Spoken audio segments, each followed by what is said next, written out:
world with the dual crises of the climate crisis and inequality. This bill doesn't touch the sides on either of those things. I call the Honourable David Seymour. Well, thank you very much, Mr Speaker. And I thought there was another refreshing nugget of honesty in another of Chloe Swarbrick's speeches, where she said at one point, as somebody who spent 6.5 hours in this chamber debating this bill, she said there'd be no meaningful scrutiny. I mean, I think she needs to give herself a bit more credit. I know there's a productivity problem in New Zealand, but to spend 6.5 hours and then tell the whole world and put in Hansard on the public record that you achieved nothing is really taking self-effacement far too far. Mr Speaker, I'm proud to stand on behalf of ACT and as part of this government to support this bill. This bill is the right thing to do, and the opposition knows it. And we know they know it, and everyone at home can see they know it, because they have made such contradictory arguments. We heard from Deborah Russell at one point that if this bill went through and there was no longer an objective of maximum sustainable employment, then we would be neglecting people's jobs, that people could lose their jobs. And I guess the logical response to that is that the Reserve Bank should print as much money as possible to keep people employed.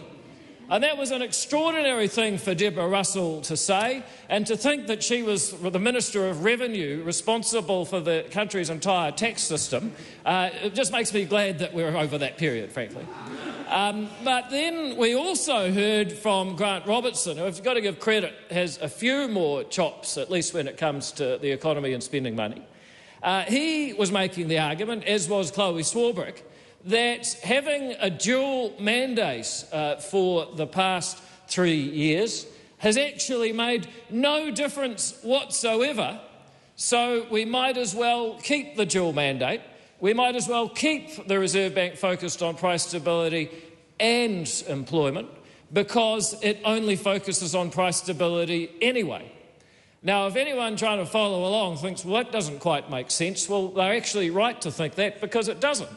Because if having a dual mandate, as we've heard claimed from the opposition, made not a jot of difference to how the Reserve Bank acted, the Reserve Bank effectively behaved as though the dual mandate was never introduced, then you might ask, what was the previous government and specific members still on that side of the House who voted for it, what was their justification for introducing the dual mandate? And there's a few possibilities, Mr Speaker. Perhaps they thought wrongly at the time that the dual mandate would have an effect on monetary policy. And that's okay. We've all thought things in the past that turned out not to be true. In fact, that's actually how knowledge advances. You have a theory, you test it, sometimes it's wrong, you discard it and pick up a new theory. That's fine. But if it's true that they used to think the dual mandate would change the Reserve Bank's behaviour somehow for the better, and they've since learnt that it didn't, if they were rational people on the opposition benches, they would have changed their position and said, look, we were wrong then, it didn't make any difference, so we're quite comfortable with getting rid of it. That would have been a logical and sensible approach for the opposition members to take. But they haven't taken that approach. They've said, we introduced it, it made no difference, but somehow it should be kept. And how they managed to square that circle, I do not know. Another variant of that argument was made by Chloe Swarbrick, who had read in the regulatory impact statement that there was the possibility the government could achieve its objectives by changing the remit, that is the direction or the letter from the Minister of Finance to the Reserve Bank Governor, rather than changing the Reserve Bank Act. But once again, if that is true, that the objectives of the bank set out in the Reserve Bank Act make no difference and can be somehow substituted for or even overridden by the remit, then that would have applied just as logically back when the previous government changed the Reserve Bank Act to introduce the dual mandate. So if they really believe the argument they're making today, They could have actually just changed the remit 3 or 4 years ago instead of spending all of the time that they spent amending the Reserve Bank Act. And that leaves the opposition in quite a pickle. Were they right then? Are they right now? Is it possible they're wrong both times?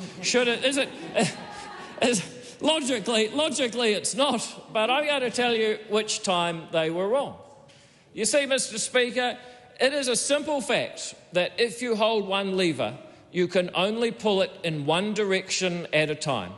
And if the Reserve Bank holds a lever, which is how quickly the printing presses run or not, I know some people say, well, that's a metaphor, and they're right. How easily available do they make credit in the New Zealand economy? Well, they can either run the printing presses faster or slower. And if they run it faster, then at least in the short term, that can stimulate economic activity. No question about that. Countries all around the world, despots, bad rulers, they run the printing press fast, everyone feels rich for a while, and whoa, the economy takes off. But if there's not enough production, the prices go up, we get inflation, people find that they're actually just running to stand still, and it's hard to predict what stuff's going to cost. So you can certainly run it faster, and that can have an effect at least in the short run.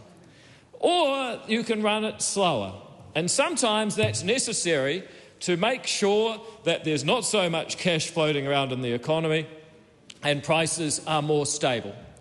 What the government was asking the Reserve Bank to do with the previous policy of a dual mandate was push one lever in two directions at once. Well, Mr. Speaker, it cannot work. And we saw it come out in the debate where some members opposite said, well, maybe there could be two objectives, but we could just make it really clear that one was more important than the other. But the question that immediately arises, Mr. Speaker, is how much more important? Does it mean that just sometimes they should push the lever in one direction, but most of the time the other, according to whether it's employment or inflation that is most important to control? How would they prioritise that one was more important than the other? The fact is, Mr. Speaker, that the Reserve Bank has one lever, print money faster or print money slower, and they can only push the lever in one direction at a time. If they try to do both, or even if they try to pretend some subterfuge that they're prioritising one over the other, then they will find that they cannot be honest and they cannot be accountable because it's logically impossible to answer the question of whether they're doing the right thing. The only available answer will always be we're doing both because we have to. And so moving back to a single mandate is the only way that we can be sure that we will have a Reserve Bank that clearly understands its job, that is totally accountable for doing its job, that can never say, well, I failed at one but I was doing both. There will be one standard for the Reserve Bank, and that is, have they met their single objective, which is price stability. And for members opposite who say, when will this work and how can it work and did it work before? Well, economies and market participants are funny things. You see, Mr. Speaker, markets are really about processing information. And when new information comes into play, people start to take account for it. People start to price in what they expect to happen in the future. And, Mr. Speaker, I suspect that other things being equal, by taking this step today, by sending the message we now have a government that is prepared to put its time and its capital, and a whole lot of Chloe Swarbrick's time apparently, into making sure it's perfectly clear what our monetary policy objectives are, that people are going to start pricing in that a new sheriff is in town and inflation is going to the wall. And I just suspect that actually that is going to have an effect on the prices that people pay, and they will be lower than they would have otherwise been, and people can start to feel some relief from the long, hard, grinding road of inflation they've been subject to by the previous government for nearly 3 years now, where inflation has been outside the target band. That's why the leadership being shown by this government to everybody in the New Zealand economy, that price stability and sound money are front and centre, is an essential foundation to the economic recovery and the prosperity that this country sorely needs. I support this bill and commend it to the House. Thank you, Mr Speaker. Thank you. I call the Honourable Mark Patterson.